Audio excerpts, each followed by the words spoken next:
Bonjour, je vous présente un nouveau tutoriel sur EBP Pay Pro 2016 sur comment faire la paye d'un CDT.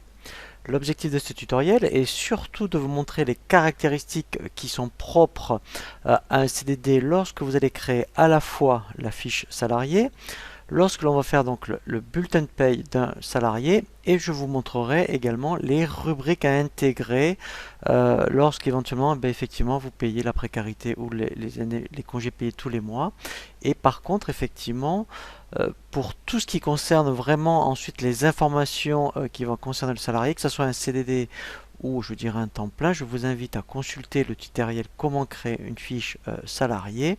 Et pour gérer le départ d'un salarié, puisqu'après effectivement là ce qu'on va surtout voir c'est mettre les rubriques je dirais pour un CDD quand on paye tous les mois la précarité et l'indemnité compensatrice, je vous invite à consulter un tutoriel qui s'appelle gérer le départ d'un salarié.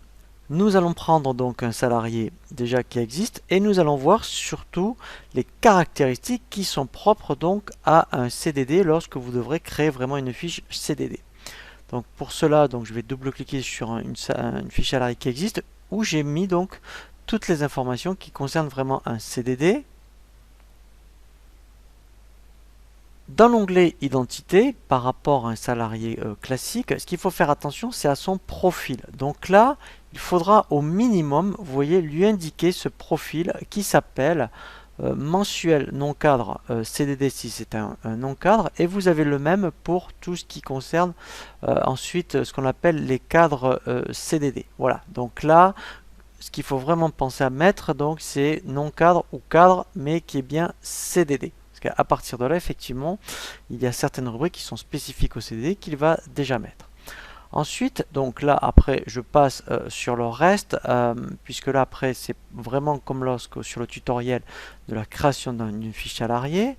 Dans l'onglet contrat, voilà, ce qui est vraiment très très important par rapport à un CDD, bien sûr, c'est ce pavé donc emploi, où dans le type de contrat ici, vous allez indiquer contrat à durée déterminée.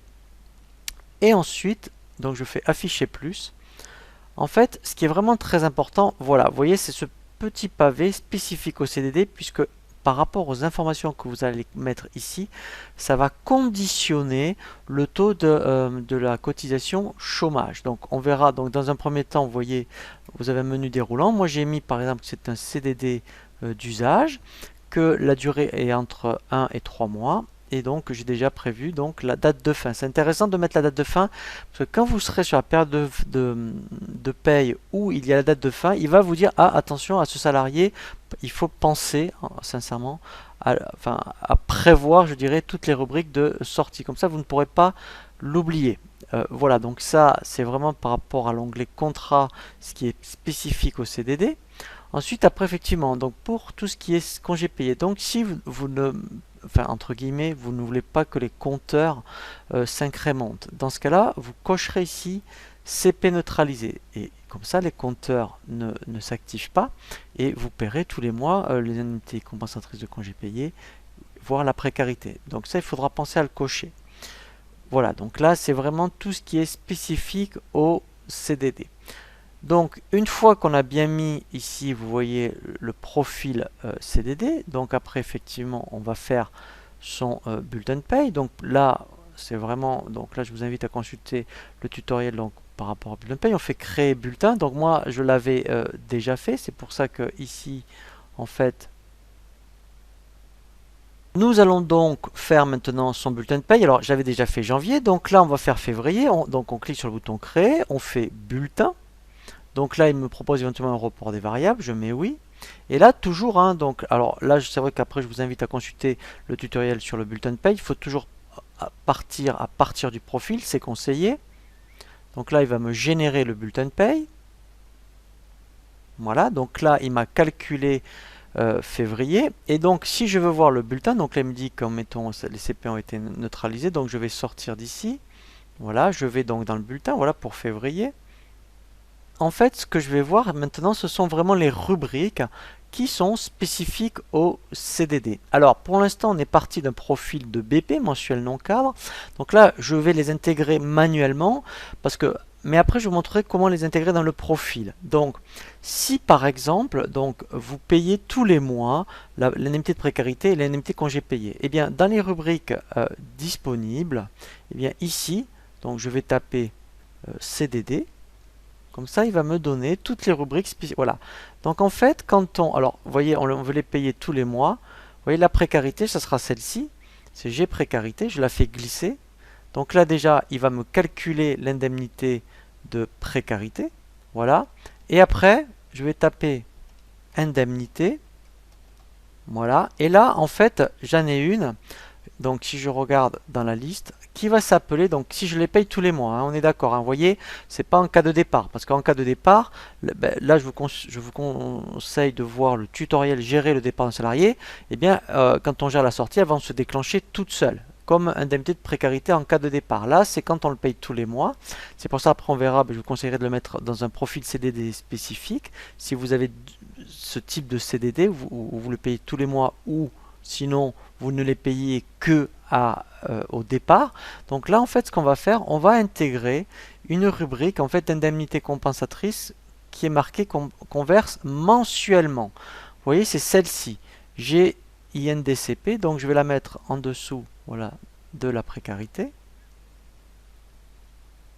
Voilà, et là c'est normal. Vous voyez, donc puisque la précarité rentre dans voilà, il la calcule. Voilà, donc si vous avez ce type de CDD où vous voyez que là, en fait, voilà, donc là je l'ai intégré manuellement pour vous montrer, eh bien il calcule tous les mois la précarité et l'indemnité compensatrice. Et bien dans ce cas-là, donc là je vais faire enregistrer et fermer pour le garder. Nous allons dupliquer le profil mensuel non cadre, hein, donc on trouve dans, vous voyez ici dans bulletin, on a profil. Voilà. Ici je vais taper CDD. Donc il va me montrer, vous voyez, donc les profils qui existent. Donc je vais dupliquer celui-ci. Donc pour ça je clique sur ici la double fiche, ça veut dire dupliquer. Voilà.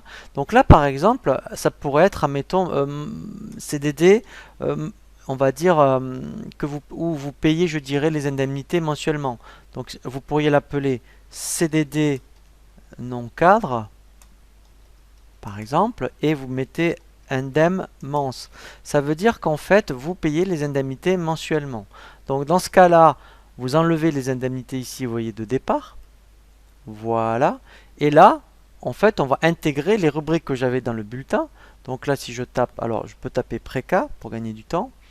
Voilà. Donc je vais mettre celle-ci, vous voyez. Voilà. Et je vais taper indemnité. Voilà. Je vais donc mettre, voilà, alors toujours en dessous de la précarité, l'indemnité compensatrice que vous payez tous les mois. Donc là, moi, j'ai vraiment un profil CDD spécifique. Donc là, je fais enregistrer et fermer. Voilà. Et dans ce cas-là, en fait, donc maintenant, si je reviens sur le bulletin, voilà. Je vais donc dans voir salarié. Je vais changer son profil. Ici, donc du coup, au lieu de mettre mensuel non cadre, je vais mettre donc, en fait, je vais aller chercher, vous voyez celui-ci. Alors, vous voyez comme il y a un petit dièse, ça veut dire que c'est à moi, voilà. Et donc là, je fais enregistrer et fermer. On va obtenir la même chose, mais là au moins ça sera par défaut. Je fais préparer à partir du profil. Donc il va repartir du nouveau profil que j'ai affecté dans la fiche salarié. Vous voyez, donc on le voit bien ici, mon nom, vous voyez, avec le petit dièse. Et là au moins, voilà, ça veut dire que tous les mois, vous n'aurez même pas besoin d'intégrer ces rubriques. Alors je parle bien sûr, quand vous avez ce type de CDD. Sinon après, hein, on vous mettez le profil mensuel non cadre CDD et vous mettrez les rubriques de départ qu'à la fin de son CDD. Voilà, donc là au moins c'est première chose. Ensuite, il y a les cotisations chômage. Donc, vous voyez qu'ici, par défaut, voilà, donc là, quand on est en CDD d'usage, par exemple, voilà, c'est 4,5. Si je change dans le pareil, je vais faire exprès d'en voir salarié. Donc ça, c'est pour ça que c'est très important. C'est aussi une spécificité du profil CDD. Je reviens dans l'onglet contrat. Et là, en fait, donc quand je fais afficher plus, voilà, je ne vais pas mettre CDD d'usage, mais je vais mettre par exemple accroissement temporaire d'activité. Eh bien, le fait de changer le motif, le taux de cotisation chômage va changer. Donc il faut vraiment faire attention. Donc là, on regarde bien. Vous voyez, pour l'instant, il a 4,5. Si je fais calculer, voilà. Vous voyez, il est passé à 5,5. Donc c'est très très important hein, dans l'onglet contrat, ce petit pavé. En fonction des motifs et de la durée que vous allez mettre, le taux de cotisation chômage, en fait, est différent. Voilà, donc là on a bien vu vraiment ce qui est spécifique au CDD. Donc soit après vous dupliquez un profil CDD, vous y mettez des rubriques ou je dirais spécifiques où vous payez tous les mois la précarité et l'indemnité compensatrice. Voilà, et vous faites aussi attention dans l'onglet contrat dans la fiche salarié par rapport au pavé CDD, ce que vous mettez par rapport au motif et à la durée, puisqu'ici on voit que le taux patronal change. Sinon, après, effectivement, eh bien, ça sera comme quand c'est un CDD, mettons, si vous payez qu'à la fin de son CDD, eh bien, la procédure en fait, hein, que ce soit un CDD ou un CDI, vous verrez, ça sera la même chose. Donc là, dans ce cas-là, je vous invite à consulter, gérer le départ d'un salarié.